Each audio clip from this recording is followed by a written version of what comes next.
இதுவரை தமிழக அரசியல் வரலாற்றில் நடக்காத ஒரு விஷயம்.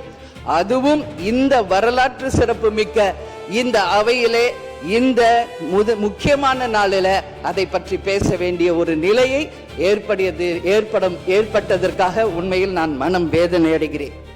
அதே போல முதலமைச்சர் அன்னைக்கு சொன்னாரு, இங்க முகமூடி யாரும் செல்ல வேண்டிய அவசியம் இல்லை, அனைவருக்கும் ஒரு வெளிப்படையான ஆட்சி தான் செய்வோம் என்று. அப்படி இருக்கையில் முதல்வர் அவர்களை சந்திக்க யார் முகத்தை மூடிக்கொண்டு அன்று வாகனத்தில் சென்றார்கள் என்பதை நிச்சயமாக மக்களுக்கு தெரியப்படுத்த வேண்டும் என்பதை இந்த நேரத்திலே நான் கேட்டுக்கொள்கிறேன்.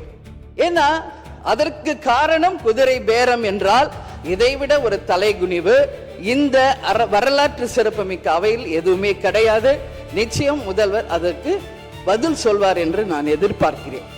அதே போல அரசு குடும்பத்தில் இருந்து நான் வந்தவன் இல்லை என்று முதல்வர் சொல்லும் பொழுது வரவேற்றார்கள் அனைவரும். ஆனால் இன்றைக்கு அவருடைய ராஜகுருவாக இருப்பவரை மிஸ்டர் ரத்தன் பண்டிட் என்பவரை அரசியல் சிறப்பு அதிகாரியாக அரசு வேலையில் அமர்த்தியதை ஒட்டுமொத்த தமிழக மக்கள் சார்பாக வன்மையாக இந்த வரலாற்று சிறப்பு மிக்க அவையில் நான் அதை குறிப்பிட கடமைப்பட்டிருக்கிறேன். அப்படி உங்களுக்கு ராஜகுருவா இருந்தா உங்க பர்சனலா அவரை வச்சுக்கணும். பட் அவரை அரசு உயர் பதவியில கொண்டு வந்து இளைஞர்களை நம்பி மக்கள் வாக்களிச்சிருக்காங்க. இந்த இளைஞர்களுக்கு நீங்கள் என்ன உதாரணத்தை சொல்கிறீர்கள், என்ன வரலாற்றை நீங்கள் சொல்ல விரும்புகிறீர்கள், வருங்கால இளைஞர்களுக்கும் எதிர்காலத்திற்கும் இதன் மூலம் என்ன மெசேஜ் நீங்க சொல்றீங்க அப்படிங்கறத நிச்சயம் தெளிவுபடுத்தணும். ஏன்னா இன்னைக்கு மக்கள் ஜனநாயகத்தை நம்பி இளைஞர்கள் கையில ஆட்சியை கொடுத்திருக்கிறார்கள்.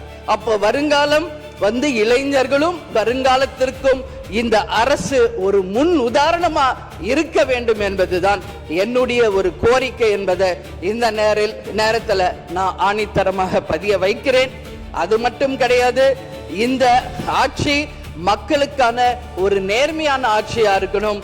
ஜனநாயகத்தின் மீதும் மக்கள் மீதும் நம்பிக்கை கொண்டு மக்கள் தீர்ப்பே மகேசன் தீர்ப்பு என்று சொல்லக்கூடிய அளவு எதிர்காலத்தில் இந்த ஆட்சி நிச்சயமாக இளைஞர்களுக்கும் எதிர்காலத்திற்கும் நல்ல வகையில எடுத்துக்காட்டாக இருக்க வேண்டும் என்று கேட்டுக்கொண்டு நான் சார்ந்த இயக்கமான தேசிய முற்போக்கு திராவிட கழகத்தின் சார்பாகவும் எங்கள் நிறுவன தலைவர் அன்பு தலைவர் கேப்டன் அவர்களை வணங்கி விடைபெறுகிறேன். நன்றி, வணக்கம்.